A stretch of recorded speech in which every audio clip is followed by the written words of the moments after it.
బాల్యం నుంచి కోమారంలోకి వచ్చిన పిల్లల్లో శారీరకంగానే కాదు మానసికంగానూ సమస్యల తాకిడి కాస్తంత ఎక్కువగానే ఉంటుంది. టీనేజ్లో కొంతమందిలో అంతులేని ఆత్మవిశ్వాసం కనిపిస్తే మరికొందరేమో తీరని ఆత్మనున్యతతో కుంగిపోతూ ఉంటారు. ఒంటరిగా గడిపేందుకు మొగ్గు చూపుతూ ఉంటారు.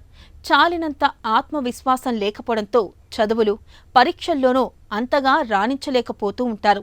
అసలు టీనేజ్ పిల్లల్లో ఆత్మనున్యతకు కారణాలేంటి? దీన్నెలా పోగొట్టాలి? టీనేజ్ పిల్లల్లో ఆత్మవిశ్వాసాన్ని ప్రోధి చేసేందుకు తీసుకోవాల్సిన జాగ్రత్తల గురించి ఇప్పుడు తెలుసుకుందాం. చిన్నపిల్లలుగా ఉన్నప్పుడు అండ్ అడల్ట్స్ అవ్వే ముందు ఈ మధ్యలో భాగమే టీనేజ్.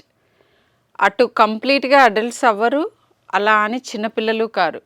సో ఈ పర్టిక్యులర్ టీనేజ్ అనే దాంట్లో చాలా స్పెసిఫిక్ ప్రాబ్లమ్స్ ఉంటాయి అండ్ ఈ ప్రాబ్లమ్స్కి చాలా స్పెసిఫిక్గా సొల్యూషన్స్ కూడా ఉంటాయి.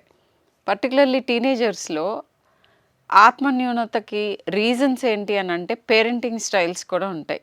అంటే చిన్నప్పటి నుంచి వాళ్ళని అతిగా విమర్శించటం, పేరెంట్స్ కనుక ప్రతి చిన్నదానికి చాలా హై గోల్స్ సెట్ చేయటం, అంటే వాళ్ళ శక్తికి మించిన గోల్స్ సెట్ చేసి అవి అటైన్ అవ్వలేదని చెప్పి వాళ్ళని కాన్స్టెంట్గా క్రిటిసైజ్ చేయటం, ఇది ఒక ఇంపార్టెంట్ రీజన్.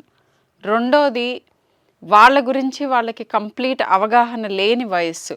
సో వాళ్ళ ఎస్టిమేషన్ అబౌట్ దేర్ సెల్ఫ్, అంటే నేను ఇది చేయగలను, ఇది చేయలేను, లేదా ఇది ఉన్నదానికంటే ఎక్కువగా భయంతో ఊహించుకోవటం మూలన.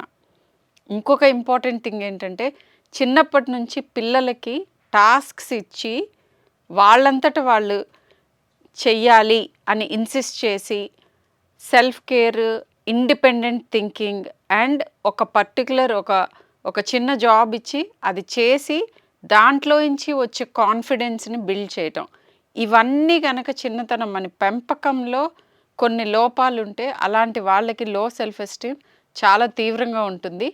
ఇవన్నీ కాకుండా పర్సనాలిటీ ప్రాబ్లమ్స్ కూడా ఉంటాయి. అయితే మరి దీనికి విరుగుడేంటి అని అంటే, వాళ్ళు ఏదన్నా పని చేసినప్పుడు, ఏదన్నా అచీవ్మెంట్ జరిగినప్పుడు డెఫినెట్గా ప్రైజ్ చేయాలి, దాన్ని వ్యాలిడేట్ చేయాలి, దాన్ని గమనించాలి, గుర్తించాలి, తగు మోతాదులో వాళ్ళకి ప్రైజ్ కూడా ఇవ్వాలి.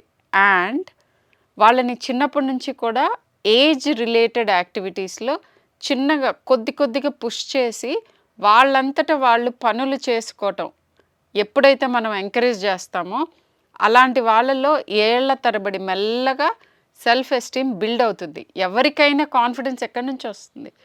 ఏదన్నా ఒక పర్టిక్యులర్ పని చేసి ఆ పనికి అప్రిసియేషన్ దొరికినప్పుడు మన కాన్ఫిడెన్స్ మెల్లమెల్లగా బిల్డ్ అవుతుంది. సో ఇదొక్కటే దానికి సొల్యూషన్.